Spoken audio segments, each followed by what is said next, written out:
صوت النبی، فرمایا اے ایمان والو اپنی آوازیں میرے نبی پاک علیہ السلام کی آواز سے پست رکھو، وَلَا تَجْهَرُوا لَهُ بِالْقَوْلِ كَجَهْرِ بَعْضِكُمْ لِبَعْضٍ، اور نبی پاک علیہ السلام کے سامنے اس طرح زور سے بات نہ کرو جس طرح تم آپس میں کرتے، ان تحبط اعمالکم وانتم لا تشعرون، فرمایا تمہارے سارے اعمال ضائع کر دیے جائیں گے اور تمہیں پتہ بھی نہیں چلے گا۔ دنیا میں کوئی ایسا ترازو تیار نہیں ہوا جس میں آواز کا وزن تولا جا سکے، اور کوئی ایسا پیمانہ نہیں جس سے آواز کا وزن ناپا جا سکے۔ یہ خاصا مشکل کام ہے۔ آپ کیسے کوئی انسانی گلے میں یہ تو لگا نہیں ہوا کہ والیوم اتنا کر لیں گے تو آواز اتنی ہے، تھوڑا بڑھا لیں گے تو اتنی ہے۔ اس کے باوجود حکم دے دیا گیا کہ جب تم نے میرے محبوب علیہ السلام کے پاس آنا ہے تو پھر تم نے غور کر لینا ہے تمہاری آواز میرے نبی کی آواز سے اونچی نہیں ہونی چاہیے۔ حضرت ثابت بن قیس رضی اللہ تعالیٰ عنہ ایک صحابی تھے۔ حضرت ثابت بن قیس رضی اللہ تعالیٰ عنہ نبی کریم علیہ السلام کے صحابی تھے، تو انہیں ثقل سماعت کا مسئلہ تھا، تھوڑا سا اونچا سنتے تھے۔ جو آدمی اونچا سنتا ہے نا وہ بولتا بھی اونچا ہی ہے، اونچا سنتے تھے تو پھر بولتے بھی اونچا ہی تھے۔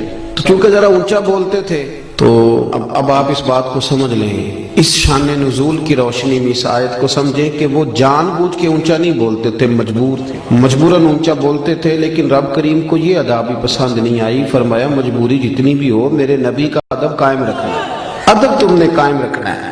حضرت ثابت بن قیس رضی اللہ تعالیٰ عنہ نے جب یہ بات سنی تو وہ اپنے گھر کے کونے میں بیٹھ کے رونا شروع کر دیا، بڑے دن روتے رہے، بڑے دن بڑی تکلیف میں رہے کہ یار یہ مجھ سے کیا ہو گیا ہے، میں حضور کی بارگاہ میں اونچا بول بیٹھا ہوں، روئے اور بڑی شدت کے ساتھ آہوزاری کی۔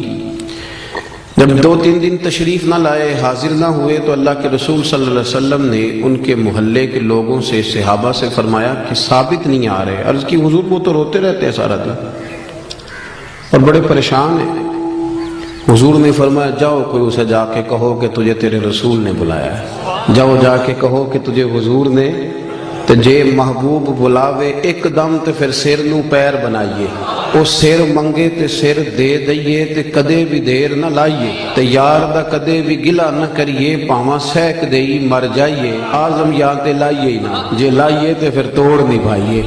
پیغام گیا سرکار کا تو دوڑے آئے اور آ کے حضور کے قدموں میں بیٹھ گئے، رو پڑے، کہنے لگے حضور میں جان بوجھ کے نہیں کرتا تھا، میں مجبور ہوں، میں تکلیف میں ہوں۔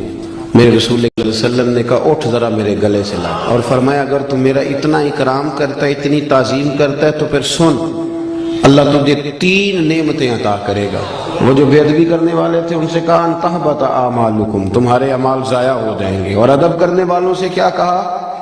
فرمایا اللہ 3 نعمتیں دے گا۔ کون کون سی؟